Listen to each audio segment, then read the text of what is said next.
नमस्कार, मैं हूं रत्ना और आप देख रहे हैं सी न्यूज़ भारत। वक्त हो गया उत्तर प्रदेश बुलेटिन का। बात होगी बदायूं की, जहां जाफरपुर की गौशाला में इलाज के अभाव में गाय दम तोड़ रही हैं।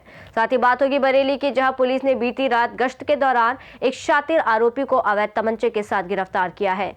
ऐसी तमाम खबरों पर विस्तार से चर्चा करेंगे उत्तर प्रदेश बुलेटिन में। बदायूं के विकास खंड इस्लाम नगर की ग्राम पंचायत जाफरपुर की गौशाला की हालत बेहद नाजुक हो गई है, जहां भूख, प्यास, इलाज और गंदगी के अभाव में गायें दम तोड़ रही हैं। गौशालाओं में इन्हें खाने के लिए चोकर और हरे चारे की व्यवस्था ना होकर मोटी लकड़ी और उड़द का भूसा खिलाया जा रहा है, जबकि ठंड के मौसम में उन्हें बचाव की कोई उचित व्यवस्था नहीं की गई है। सरकारी दस्तावेजों में भले ही गौवंश पालन पोषण के लाखों दावे किए जाते हों, वास्तविक स्थिति इससे बिल्कुल अलग है, जो तस्वीरों में साफ दिखाई दे रही है और ये बताती है कि बदायूं की गौशालाओं में गायों का ख्याल किस तरह रखा जा रहा है। बदायूं से सी न्यूज़ संवाददाता सचिन शर्मा की रिपोर्ट। बरेली के बहेड़ी पुलिस ने बीती रात गश्त के दौरान एक शातिर आरोपी को अवैध तमंचे के साथ गिरफ्तार कर जेल भेज दिया। बहेड़ी कोतवाली प्रभारी निरीक्षक पवन कुमार सिंह के नेतृत्व में उप निरीक्षक शिव कुमार मिश्रा और उप निरीक्षक शेखर खोखर की टीम ने बहेड़ी थाना क्षेत्र के मुंडिया नूरी नगर मार्ग स्थित बंद पड़े सरकारी ट्यूबवेल के पास से 315 बोर का अवैध तमंचा और एक जिंदा कारतूस के साथ फरमान उर्फ अय्या पुत्र इब्राहिम को दबोचा। पुलिस ने आरोपी के खिलाफ संबंधित धाराओं में मुकदमा दर्ज कर उसे जेल भेजा, जबकि फरमान उर्फ अय्या के खिलाफ पहले से ही करीब दर्जन भर मुकदमे दर्ज हैं। बरेली से सी न्यूज़ संवाददाता अब्दुल वाजिद की रिपोर्ट। बिजनौर जिले में एक दिल दहला देने वाली घटना सामने आई है। हिमपुर दीपा थाना क्षेत्र में एक व्यक्ति ने अपने 2 मासूम बच्चों के साथ जहरीला पदार्थ खा लिया, जिससे तीनों की मौत हो गई। पुलिस ने शवों को पोस्टमार्टम के लिए भेजकर जांच शुरू कर दी है। वहीं जानकारी के अनुसार बाबूराम ने अपने 5 वर्षीय बेटे दीपांशु और 3 वर्षीय बेटी हर्षिका के साथ जंगल में जाकर जहरीला पदार्थ का सेवन कर लिया। जहरीले पदार्थ के असर से हालात बिगड़ने पर बाबूराम को करीब शाम 4 बजे चांदपुर के एक निजी अस्पताल में भर्ती कराया गया, जहां उपचार के दौरान उसकी मौत हो गई। बच्चों की मौके पर ही मृत्यु हो गई थी। सीओ चांदपुर देश दीपक सिंह ने घटना की पुष्टि करते हुए बताया कि पिता ने 2 बच्चों समेत जहर खा लिया था, जिसमें तीनों की मौत हो गई। उन्होंने बताया कि बाबूराम का अपनी पत्नी से विवाद चल रहा था। पत्नी भाई की शादी में गई थी और घटना से एक दिन पहले ही वापस लौटी थी। आज दिनांक 6 दिसंबर के शाम में थाना हेमपुर दीपा पुलिस को चांदपुर कस्बे के धनवंतरी हॉस्पिटल से ये सूचना मिली कि थाना हेमपुर दीपा के गांव मुबारकपुर खुर्द से एक व्यक्ति जिनका नाम बाबूराम है, उम्र करीब 28 वर्ष, उनके 2 बच्चों के साथ जहरीले पदार्थ का सेवन किए जाने की अवस्था में हॉस्पिटल में लाया गया था, जिसमें दोनों बच्चों की मृत्यु हो गई और बाबूराम इलाजरत थे। इस सूचना पर तत्काल स्थानीय पुलिस मौके पे आई। क्षेत्राधिकारी चांदपुर का भी हॉस्पिटल में आए। मेरे द्वारा भी हॉस्पिटल पहुंच करके परिजनों से वार्ता की गई। इलाज के दरमियान बाबूराम की भी मृत्यु हो गई। बाबूराम के पिता के द्वारा बताया गया कि बाबूराम और उनकी पत्नी के बीच में पिछले कुछ दिनों से आपसी पारिवारिक विवाद को लेकर के मतभेद चल रहा था, जिसके क्रम में यह घटना हुई है। मृतक बाबूराम के शव को पोस्टमार्टम कराने हेतु पंचायतनामा करा करके मोर्चरी भिजवाया गया है। उनके दोनों बच्चों का शव उनके परिजन गांव ले गए हैं, जहां पर पुलिस आवश्यक कार्रवाई कर रही है। संपूर्ण प्रकरण की डिटेल जानकारी की जा रही है और संपूर्ण विधिक कार्रवाई नियमानुसार पूर्ण की जाएगी। बिजनौर से सी न्यूज़ संवाददाता सलीम हाशमी के साथ अजमल अंसारी की रिपोर्ट। चंदौली जिले में पत्रकारों के साथ दुर्व्यवहार और सुरक्षा की चिंताओं को लेकर पत्रकार प्रेस क्लब का प्रतिनिधि मंडल शुक्रवार को पुलिस अधीक्षक आदित्य लांघे से मिला। जिला अध्यक्ष आशुतोष तिवारी के नेतृत्व में पत्रकारों ने अलीनगर थाना क्षेत्र के तलपरा गांव की पत्रकार मधु कुमारी और शहाबगंज थाना क्षेत्र के पत्रकार मुख्तार के साथ हुई घटनाओं पर न्याय की मांग करते हुए लिखित ज्ञापन सौंपा। मधु कुमारी पर अवैध कब्जे और पड़ोसी द्वारा परिवार के साथ मारपीट के दौरान मोबाइल छीनने का आरोप है, जबकि मुख्तार को खेत की मेड़ विवाद में होमगार्ड ने धमकी दी। प्रतिनिधि मंडल में मंडल उपाध्यक्ष मधु श्रीवास्तव, जिला संयोजक नंद शंकर पाठक, तहसील अध्यक्ष जयशंकर अग्रहरी सहित दर्जन भर से अधिक पत्रकार मौजूद रहे।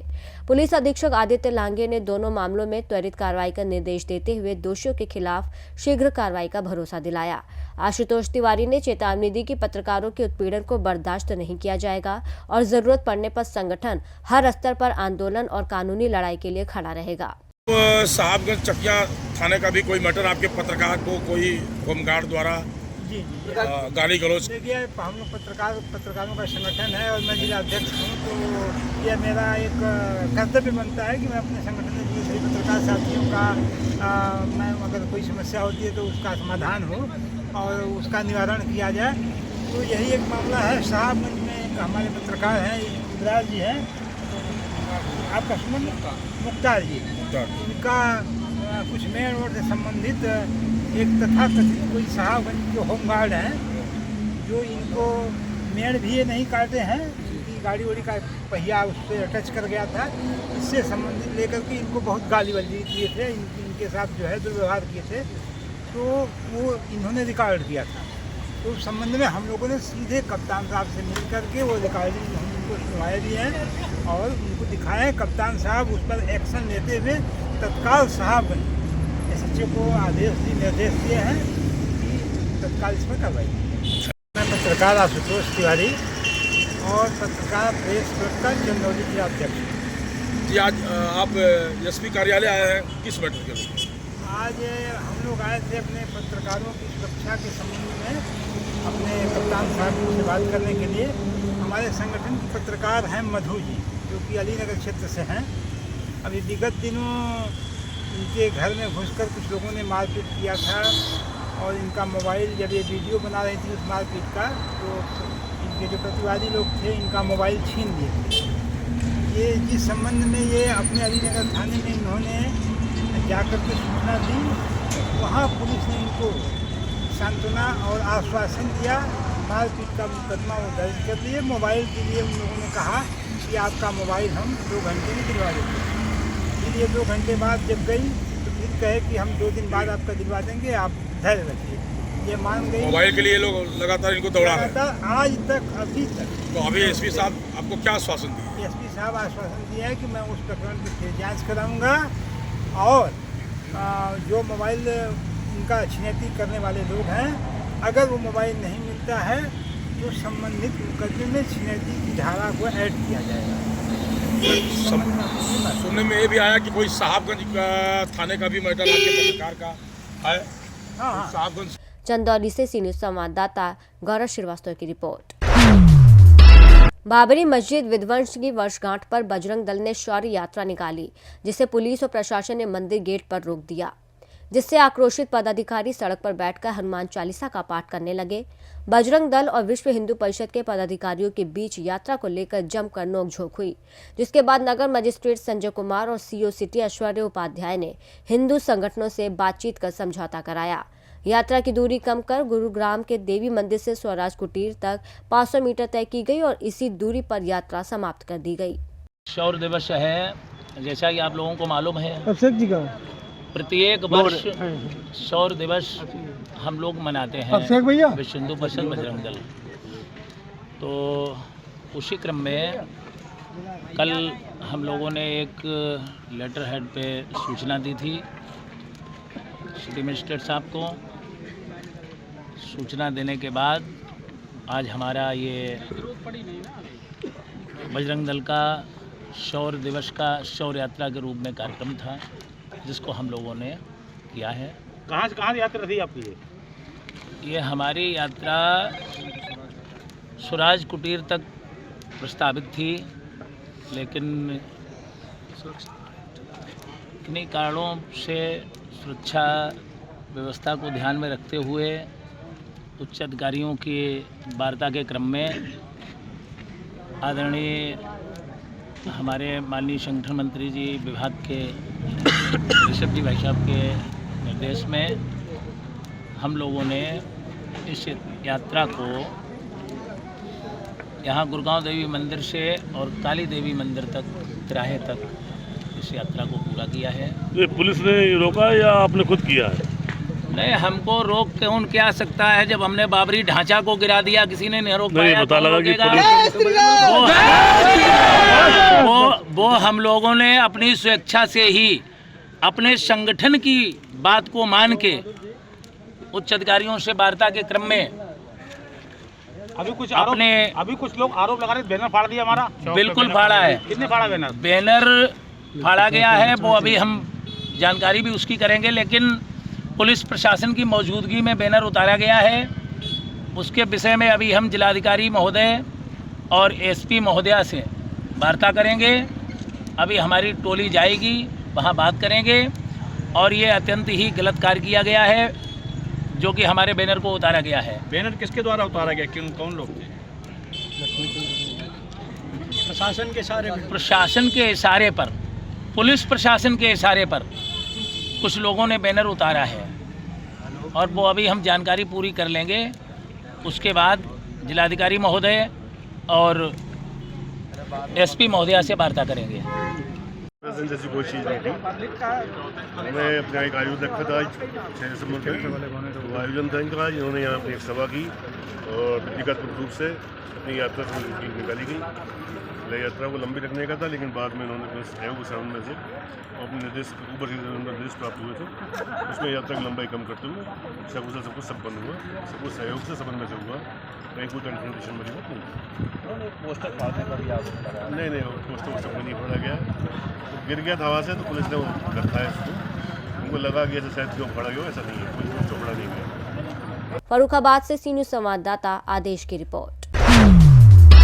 खबर ललितपुर के तहसील मड़ावरा से है, जहां संपूर्ण समाधान दिवस के चलते कुल 10 फरियादी प्रार्थना पत्र लेकर मौजूद हुए, जिनमें से 2 प्रार्थना पत्रों का मौके पर ही निस्तारण किया गया और बचे हुए 8 प्रार्थना पत्रों को गुणवत्तापूर्ण निस्तारण करने के लिए संबंधित विभागों को दे दिया गया।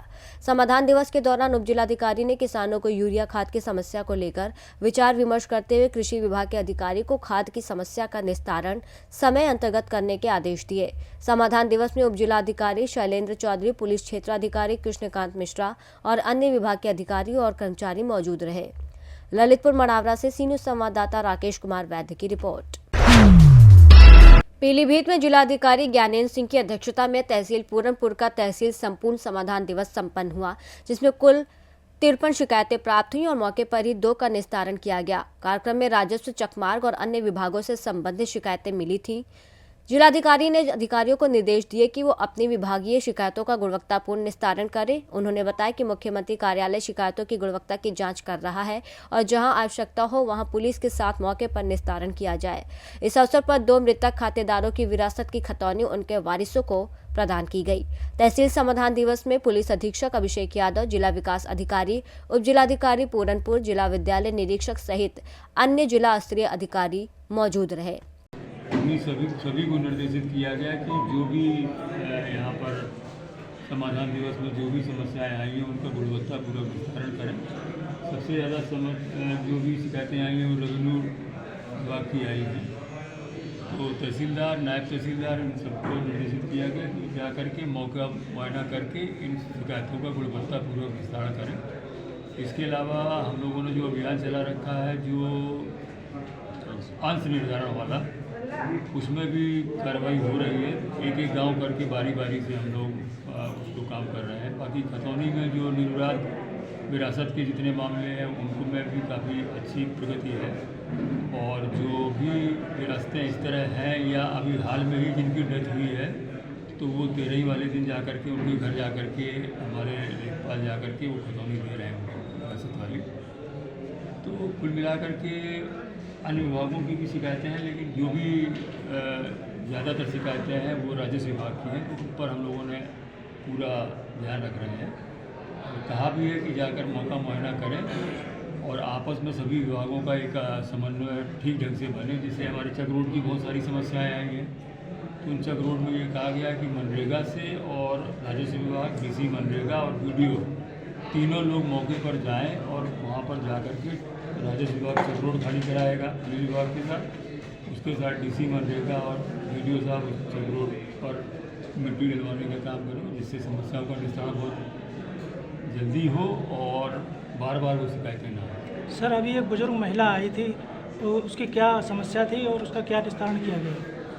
नहीं, बुजुर्ग महिला जो आई थी उसकी जो समस्या, वो पहले अपने ससुराल में रहती थी, फिर अब वो अपने मायके में रहने लगी। तो उसकी यही शिकायत थी कि लोग उसको परेशान कर रहे हैं जहाँ वो रहती है। तो अभी सीओ साहब से कहा है तो उसका मौका मुआयना कर करके उसका निस्तारण। पीलीभीत से सी न्यूज़ संवाददाता हैदर खान की रिपोर्ट। बुलेटिन में फिलहाल इतना ही। देश और दुनिया की तमाम बड़ी खबरों के लिए देखते रहिए सी न्यूज़ भारत।